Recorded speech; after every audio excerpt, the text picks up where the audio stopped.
TV से निकल जाओ। हीर की आवाज कापी नहीं थी बल्कि टूटी हुई थी, जैसे भरोसा नहीं कोई रिश्ता दम तोड़ रहा हो। उस आवाज में न डर था न कमजोरी, बल्कि वो दर्द था जो तब पैदा होता है जब सच और झूठ आपस में घुल मिल जाएं।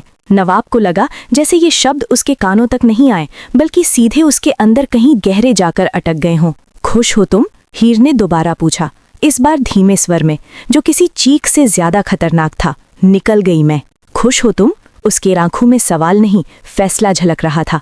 नवाब कुछ बोलना चाहता था लेकिन शब्द जैसे उसके खिलाफ खड़े हो गए हों। उसने कभी नहीं सोचा था कि हालात यहाँ तक पहुँचेंगे, जहाँ हर सफाई शक लगे और हर सफाई के पीछे कोई नया इल्जाम खड़ा हो जाए।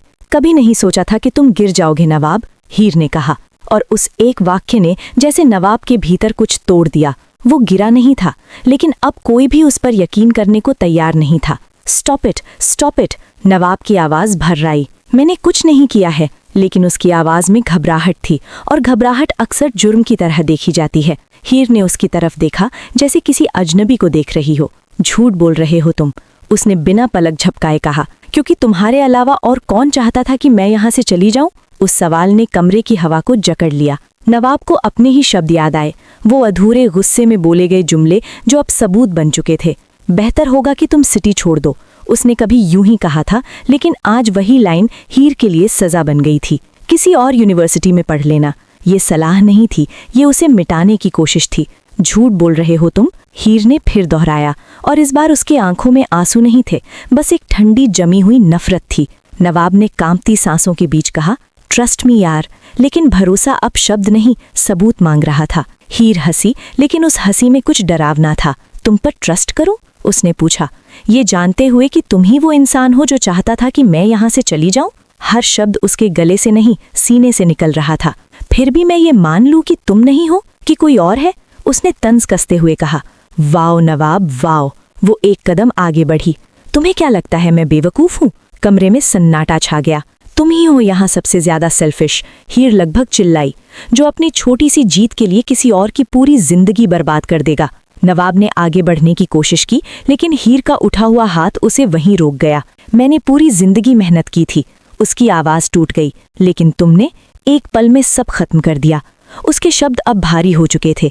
मेरे सपने, मेरा फ्यूचर, मेरा करियर, मेरी फैमिली की उम्मीदें, सब। नवाब की आखिरी कोशिश फुसफुसाहट बन गई, प्लीज बिलीव मी। लेकिन उस पल सच और झूठ के बीच की दीवार इतनी ऊंची थी कि कोई आवाज पार नहीं जा सकती थी। हीर कमरे से बाहर निकल गई, लेकिन उसका जाना किसी दरवाजे के बंद होने जैसा नहीं था, बल्कि किसी तूफान के गुजर जाने जैसा था, जो सब कुछ उखाड़ कर चला जाता है। उसकी मौजूदगी की परछाई हर दीवार से चिपकी रह गई। नवाब वहीं खड़ा रहा, जैसे उसके पैरों के नीचे की जमीन खिसक चुकी हो। उसे समझ नहीं आ रहा था कि वो किससे लड़े, दुनिया से, हालात से, या उस शख्स से जो अब हर तरफ फैल चुका था। कैंपस में फुसफुसाहटें तेज हो चुकी थीं। कुछ लोग खुलकर कह रहे थे कि हीर के पतन के पीछे नवाब है। कुछ ये भी कह रहे थे कि नवाब सिर्फ मोहरा है। अफवाहें सच से ज्यादा तेज दौड़ती हैं, और सच हमेशा पीछे छूट जाता है। नवाब को वो दिन याद आया जब हीर ने पहली बार उससे कहा था कि वो यहाँ आकर खुद को साबित करना चाहती है। उसकी आंखों में चमक थी, और शायद वही चमक नवाब के लिए खतरा बन गई थी। डर, असुरक्षा, जलन, सब मिलकर कब गुनाह बन जाते हैं पता ही नहीं चलता। हीर ने सिटी छोड़ने का फैसला कर लिया था। उसके बैग में कपड़ों से ज्यादा खामोशी और टूटे हुए सपने भरे थे। हर बार जब वो पीछे मुड़ती, उसे लगता शायद नवाब आएगा, कुछ बोलेगा, सब रोक लेगा, लेकिन हर बार सिर्फ सन्नाटा मिलता। दूसरी तरफ नवाब हर दरवाजे पर जवाब ढूंढ रहा था, लेकिन सवाल उस पर ही लौट कर आ जाते थे। यूनिवर्सिटी, दोस्त, यहाँ तक कि उसका भाई भी अब उस पर भरोसा नहीं कर रहा था। अगर तुम निर्दोष हो तो सबूत कहाँ है? ये सवाल उसके दिमाग में हथौड़े की तरह बज रहा था। उसे महसूस होने लगा कि ये सिर्फ गलतफहमी नहीं है, ये एक रची हुई कहानी है। और उसी रात एक अनजान कॉल आई। दूसरी तरफ कोई नहीं बोला, बस सांसों की आवाज थी, जैसे कोई उसे देख रहा हो। कुछ ही देर बाद एक ईमेल आया, बिना नाम के। अगर सच जानना है तो हीर को जाने मत देना। नवाब समझ गया ये खेल उससे कहीं बड़ा है, और इस खेल में सबसे बड़ा नुकसान हीर का हुआ है। स्टेशन पर खड़ी हीर को लगा जैसे हर ट्रेन की सीटी उसके दिल के अंदर कुछ तोड़ रही है। उसने खुद से कहा था कि वो पीछे नहीं देखेगी, लेकिन हर गुजरता सेकंड उसे कमजोर कर रहा था। वहीं दूसरी तरफ नवाब भाग रहा था, सिर्फ स्टेशन की ओर नहीं, बल्कि उस गलती की ओर जिसे अब भी सुधारा जा सकता था। उसके हाथ में कागज थे, सच जो देर से सामने आया था।